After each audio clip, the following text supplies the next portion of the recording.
Mr. Witness, Director, Attorney Matibag, schoolmate. Good afternoon, sir, Your Honor. Yeah, just on that point ni Senator Bam, I understand as a law enforcer, as an investigator, you have to take all threats seriously. I'll ask you the same questions I asked the two NBI officers, and I do understand they were not under your supervision during that time dahil dun pa sila kay Director Santiago, no? I won't ask all the questions, but you did review the whole video or just the portions relevant to the statement of the Vice President na no joke, yung November 23. Your Honor, napanood ko po yung video, but you're correct, I focus mainly on the issue that is being So undertaken. simple question, paano naging process kung anong parts ng video at ng statement niya ang paniniwalaan mo or ng task force? So it's not personal. I mean, if you were in the task force or as you said, you created a task force now at duty nyo yung safety ng high government officials. Anong process nyo kung anong parts ng video ang paniniwalaan nyo at hindi? Ng statements niya, what I meant.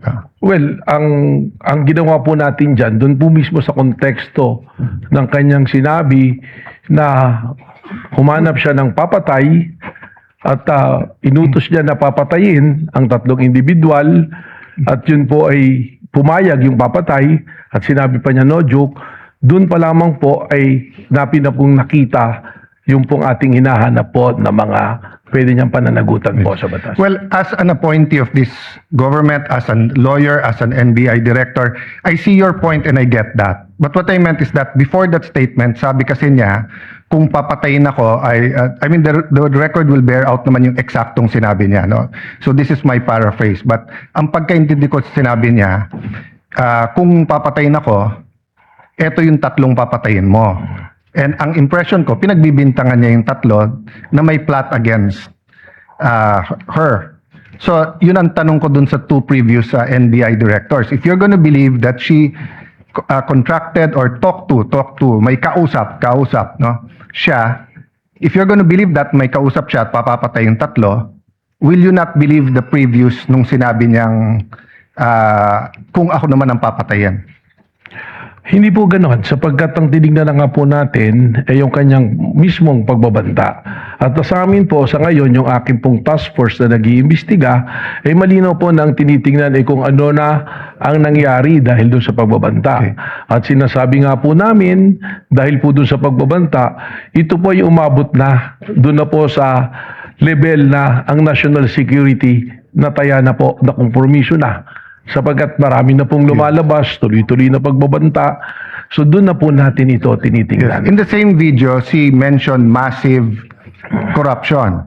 But wala pa dyan kasi yung kayo speech at flood control investigation.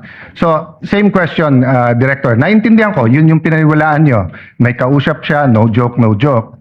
Pero ang question ko, paano yung proseso nyo or anong naging thinking nyo na etong papapatay yung presidente, pinaniniwalaan ko, pero etong siya ang papatayin, hindi ko paniniwalaan, at etong graft and corruption, hindi ko rin paniniwalaan. What's the process there?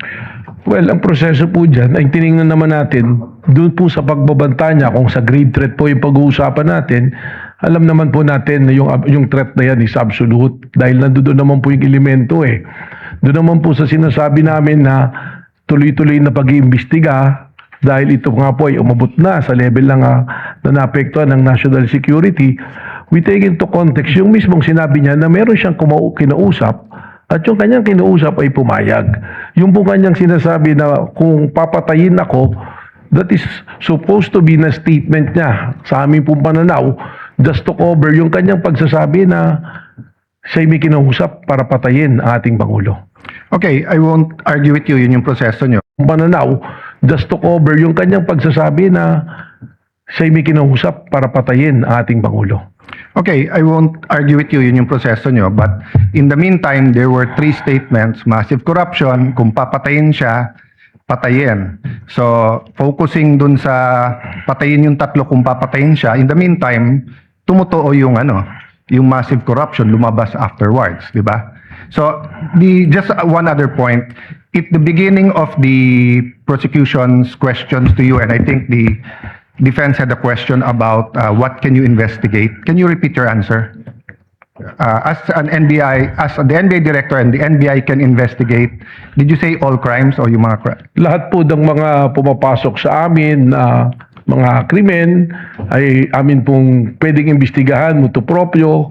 Ganon din po yung mga krimen na meron pong nagreklamo na araw-araw na may pumupunta sa aming tanggapan para magreklamo. Ito po yung aming iniimbestigahan. At meron din pong mga iniimbestigahan kami na inutos po ng Department of Justice, and by the very nature under the Constitution po ng Office of the Ombudsman, they can delegate the National Bureau of Investigation to... So as a general rule, you can investigate any crime, motu proprio. More than the investigation of the crime is also the protection of our nationals. Yes.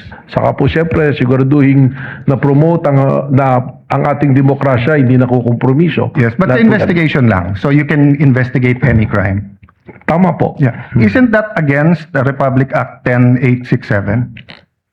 The statute the that gives statute you of- power? The act reorganizing and modernizing the National Bureau of Investigation. Sabi dito sa inyong Section 4, the NBI shall have the following powers and functions. Undertake and investigate the detection of crimes and offenses enumerated under Section 5. Section 5, may enumeration, human trafficking cases in all airports, extrajudicial, extralegal killings committed by state security forces against media practitioners' activities, killings of justices and judges, violation of 100175, otherwise known Cyber Crime Act, Prevention Act, cases against Interagency Graft Coordinating Council and violations of the Anti-Dummy Law. Tapos, cases involving threats, security assaults against persons of the President, Vice President, Senate President, Speaker of the House, Chief Justices. Walang congressman, senators, unlike judges lahat. Transnational crimes pursuant to existing international agreements, identification of dead victims in case of mass fatalities, incidents caused by natural disaster, and violation of commercial, economic, financial, white-collar crimes nakadyan yung law. So, exclusive yung enumeration. Then, provided, however, if that the President or Secretary of Justice may direct the NBI to undertake investigation of any crime when public interest so requires. So, hindi ba limited ang pwede niyong imbestigahan except that ang DOJ at President ang pwede mag-atas? That's my last question. Yes. Kindly wind up. Well, Witness may answer. Yes.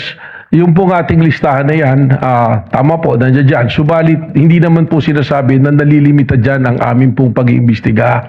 Sapagkat malinaw po ang mandato ng NBI that we are the primary investigating body. Yun lamang nga po, merong mga kaso, kung ito po ay bumagsak na sa jurisdiction halimbawa ng PNP na kanilang iniimbestigahan, we can still help and coordinate at the same way na kung kami po ay nag-iimbestiga at ang PNP pwede rin pong tumulong Well, po sa amin. Director, if that's your interpretation, that goes against what they taught us in law school, na pag exclusive yung enumeration, you cannot add.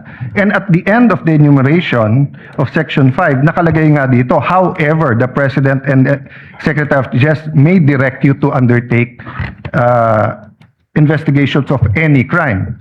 Why do they have to say any crime if you can do it any crime, if you can investigate any crime after all? It seems that you're expanding your jurisdiction by yourself. Well, we've been doing po yan sapagkat we have also our primary role to make sure that law and order is being promoted through the NBI din po. Senator you. Cayetano Thank you. can avail Thank of you. the second Yeah, round thank you. later or tomorrow, since I believe Attorney Matibag, Director Matibag, forgive me, will still be here for the continuation of cross. Senator Judge Rafi Tulfo thereafter. Senator Judge Pangilinan. Senator Judge Rafi Tulfo, you have, I believe, one question, right? Actually, two questions, Your Honor. You may proceed, sir. You have 2 minutes, actually. Naku, na-stress na ako kanina. 5 minuto ako.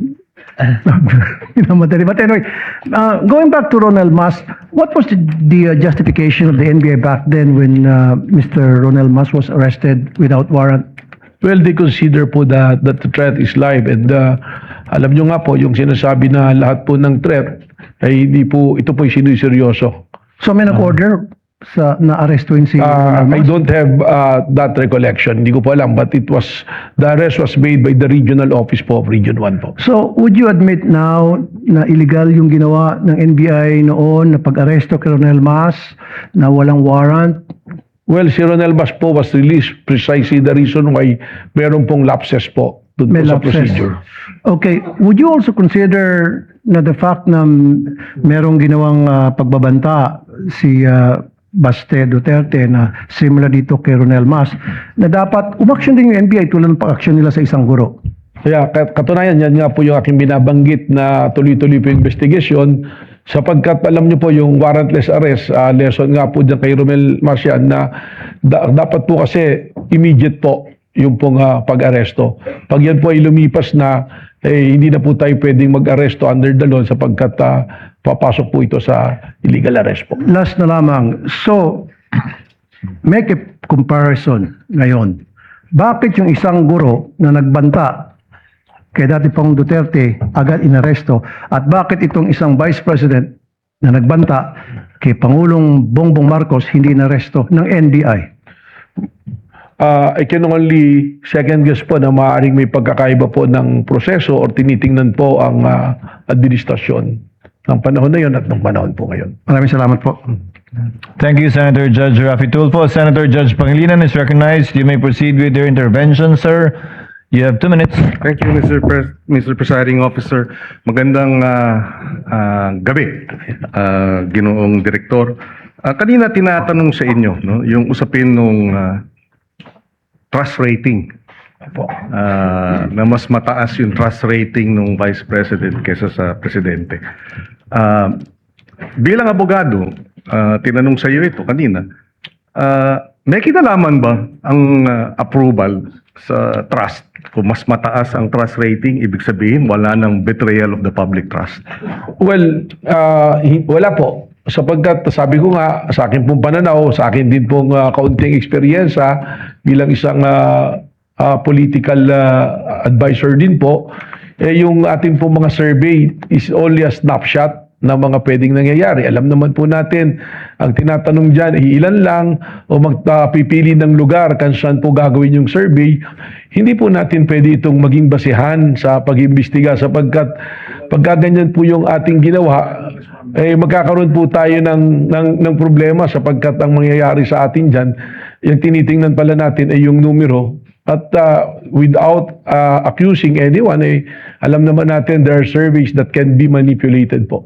No, but having said that, kaya ako lang tinanong yun kasi baka yung mga nakikinig nating mga kababayan ay malito dahil hindi ba tamang sabihin na iba yung trust rating, iba yung betrayal of the public trust. Tama po. Tama? Yung trust rating po ay base sa numero dahil sa survey. Yung betrayal of public trust, malinaw naman po yan na nakasaad sa konstitusyon na ito ay isang basihan ng impeachment. At saan po pumapasok ang betrayal of public trust? Pag meron ka pong ginawa na pag-violate, not necessarily criminal, hindi kailangan ng conviction, kundi sinasabi po, pag tinignan natin yung discussion po ng ating Constitutional Committee ng ginawa yan, binabanggit nga po dyan yung betrayal of public trust, yung hindi mo pagtupad sa yung oath of office, that will qualify as a betrayal of public In trust. other words, negative yung trust rating mo o 100% yung trust rating mo, base sa batas, base sa konstitusyon, pwede kang ma-convict. Whether negative or positive trust rating, pwede ka pa rin ma-convict o ma-acquit. Depende sa ebidensya sa usapin ng betrayal of the public trust. Tama po. Wala pong kinalaman ang survey on the trust rating, kundi kung ano po ang ebidensya na ipinasok po sa ating pong impeachment court. Maraming salamat.